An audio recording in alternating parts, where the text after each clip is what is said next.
Hey, what's up guys? It's me, Essential Teas here, back with another video on The Mandalorian. This will be my recap of Chapter 3, otherwise entitled The Sin. So the episode starts right where the second episode ended. The Mandalorian has the baby Yoda in his ship, and he is flying back to his home planet, where the Imperial officer is waiting for the baby Yoda. And so he goes there, takes him there, and as promised, he is rewarded with a lot of Beskar steel. And however, now that he knows that despite being 50 years old, the creature is still just a baby, he's starting to have doubts. He even asks what they plan on doing with it. And the Imperial officer guy is like, hey, it's my business. It's against the code of your guild to ask questions. You just do the job and then forget about it. So he takes the Beskar steel and walks away. And then goes back to the bounty hunter hangout place where his guild leader is. I don't know. Whoever gets the jobs for them.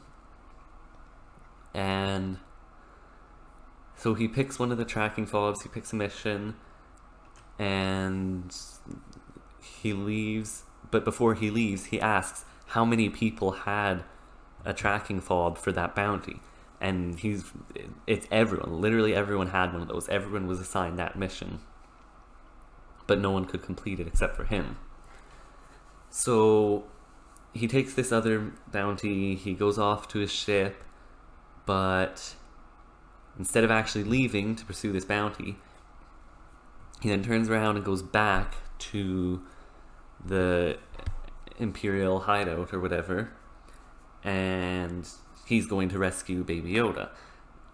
So he tricks the security system, blows up a wall to break in, shoots a bunch of stormtroopers, and he finds the baby Yoda in some kind of machine that's like scanning his vitals. I'm not really sure. And his first instinct is to ask the scientist, what are you doing to him? But the scientist is like, hey, don't hurt me. If it wasn't for me, he'd already be dead. Which we know from when the Mandalorian was first contracted for this bounty. He was told, the one Imperial officer said bringing him back dead would be acceptable, and the scientist is like, no, I want him alive. So we know he is a big part of the reason why the baby Yoda is still alive. But just before the break-in, when the Mandalorian was eavesdropping, he heard the scientist talking to the officer, and it sounded like the officer was telling the scientist to hurry up with whatever research and scans he wants to do that, because now someone else is waiting for it. The baby Yoda. So the scientist guy just wants to study it, but someone else has other plans for the baby Yoda, and we don't really know what that is. But at the moment, it doesn't matter because they're not going to get to complete their plans. The Mandalorian wakes up baby Yoda and takes him and starts to escape, but he gets cornered by a bunch of stormtroopers, and he almost doesn't, it's not looking good. He has to put down his gun and the baby Yoda, but because of all the Beskar steel he got, most of it was turned into more replacement armor, which is surely going to be helpful for him, but some of it was turned into these whistling bird things. And they're basically seem like just mini heat-seeking missiles. I don't know. And so when he goes to set down the baby and his blaster, he fires those off, kills all the stormtroopers, or at least knocks them out, I don't know. And then he's able to walk away. And it doesn't sound like he actually did a lot, but I mean, these episodes are closer to 30 to 40 minutes. They're pretty short. So that's basically it then. He goes back to his ship with Baby Yoda in tow. And... oh, actually, that isn't quite the end. That's right. I almost forgot one of the most important parts. He starts heading back to his ship, but because he's now taken him back away from the people he was supposed to deliver him to, everyone's bounty tracking fobs goes off. And I mean, they all know that he's the one who succeeded and it was finished, but now it's not anymore. So they know the Baby Yoda is on this planet being protected by just him, and the rest of them together can overtake him. So everyone starts following him, and he knows that he's expecting him to be followed. But so it ends up being a big fight, and considering he's one man versus who knows how many other bounty hunters, he does pretty well. But in the end, it's not looking too good for him, until all of a sudden we see someone else shoot a missile or whatever and take out one of the bounty hunters, and then we see this big Mandalorian army just all of a sudden jetpacking from the sky. They're all coming in here and they help him, and they take care of the bounty hunters. Well, this Mandalorian can get away with the baby, and so I guess that's kind of a nice twist, because earlier when he went to their living area place, it sounded like some of the other Mandalorians were mad at him for having anything to do with the Empire. But I guess this is because he's going against them now, that they're willing to help him because he's doing the right thing. I don't know.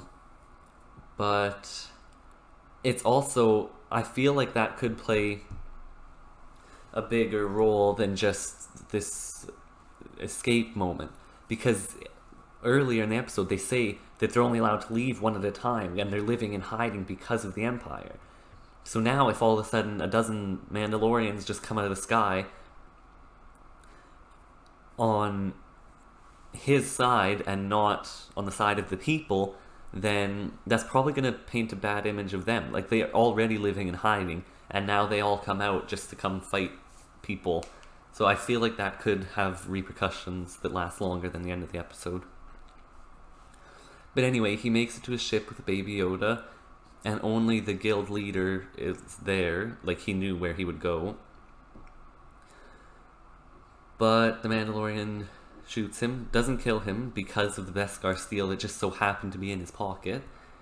But it does enough, it gets him off the ship, and then Mandalorian, with Baby Yoda in tow, takes off to another distant planet. And after this, we don't really know where he's going, because I mean, this is the only planet that we've known him to call home, other than obviously Mandalore. And now he's a fugitive, sort of. Although, are bounty hunters ever not fugitives? I'm not sure. And like, everyone's gonna be after him because of the tracking fob and the bounty on the Baby Yoda. So he's definitely on the run. And yeah, I'm interested to see where he goes next. Also, there was one other thing. They show some flashbacks to the assault on Mandalore, and while most of the stuff we've seen, we actually see now this time some super battle droids. They're attacking the Mandalorians. So that's interesting. I'm not sure when the attack on Mandalore happens, but I wasn't expecting there to be like separatist droids there. Like, I thought this was an Imperial attack, so I'm not sure where that fits into the timeline that they're using super battle droids.